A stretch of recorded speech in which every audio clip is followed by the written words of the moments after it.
Hello everyone, we are the group 2 and today we are going to tackle all about the dielectric properties and classification.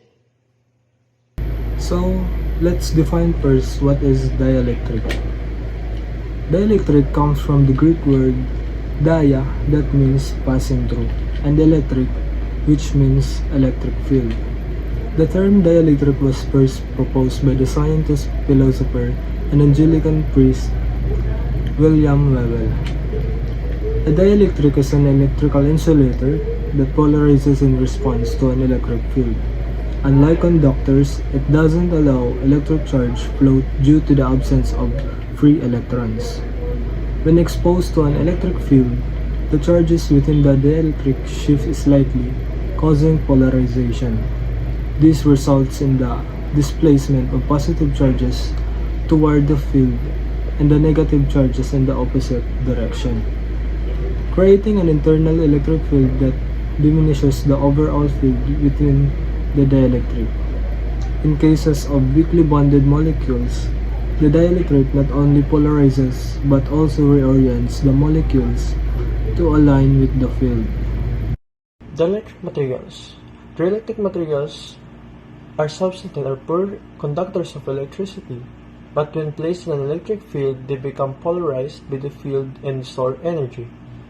This polarization effects arises due to the displacement of charges within the material when subjected to an electric field. Dielectric materials are extensively used in various applications such as capacitors, insulators, and in the construction of electronic devices. These are the dielectric materials: glass, ceramic, rubber, and paper, and mica. The dielectric materials in a transformer is used as an insulator and as a cooling agent to enhance the performance of a semiconductor device. High permittivity dielectric materials are used. That's all. Thank you. Properties of dielectrics. Dielectric constant. These properties measure a material's ability to store electrical energy in an electrical field.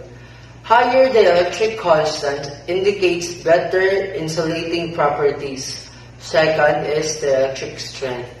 It represents the maximum electric field a dielectric material can withstand without breaking down and conducting electricity. Third is polarization. Polarization dielectric can become polarized when subjected to an electric field, leading to an alignment of electric depots within the materials.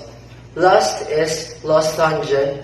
This parameter quantifies the dispersion of electrical energy in the dielectric contributing to the material's efficiency and capacitor.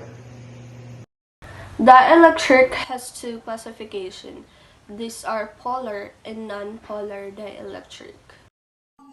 Polar dielectrics are materials that have an uneven arrangement of atoms, causing the centers of positive and negative charges to not line up.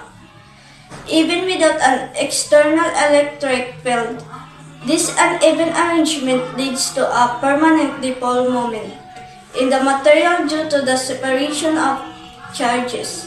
Example of polar dielectrics include substances like acetone, water, and ammonia. Non-polar dielectric.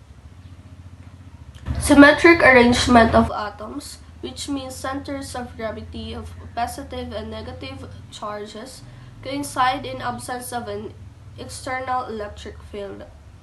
Separation of centers of gravity takes place when external field is present. Owing to net charge separation and absence of field, materials do not have permanent dipole moment. So, in symmetric arrangement of atoms, the positive and negative charges are balanced, so their centers of gravity coincide when no external field is present. and in the presence of an external electric field, the centers of gravity of positive and negative charge may separate, disrupting the balance arrangement and causing an electric dipole moment to form. And in the absence of an external electric field, materials don't have a permanent dipole moment because any net charge separation that occurs naturally within them is balanced, preventing a lasting dipole moment from forming.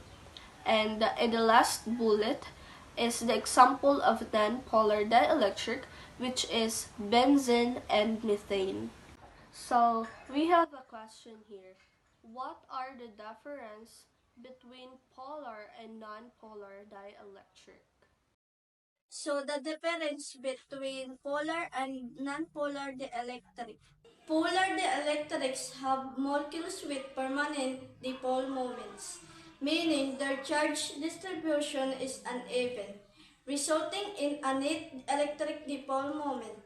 On the other hand, nonpolar dielectrics do not have permanent dipole moments, so their charge distribution is even, resulting in no net dipole moment. The difference leads to different behaviors in response to electric fields.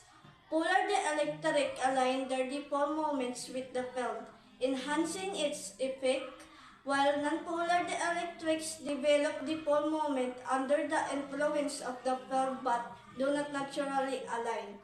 This distinction affects various properties such as the electric constant, susceptibility to electrical breakdown, and their applications in capacitors and insulators. Conclusion.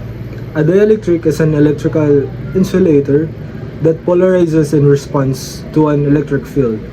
Unlike conductors, it doesn't allow electric charge flow due to the absence of free electrons.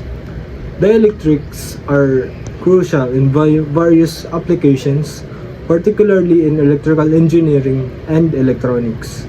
They are insulating materials that can support electric fields without conducting electricity themselves.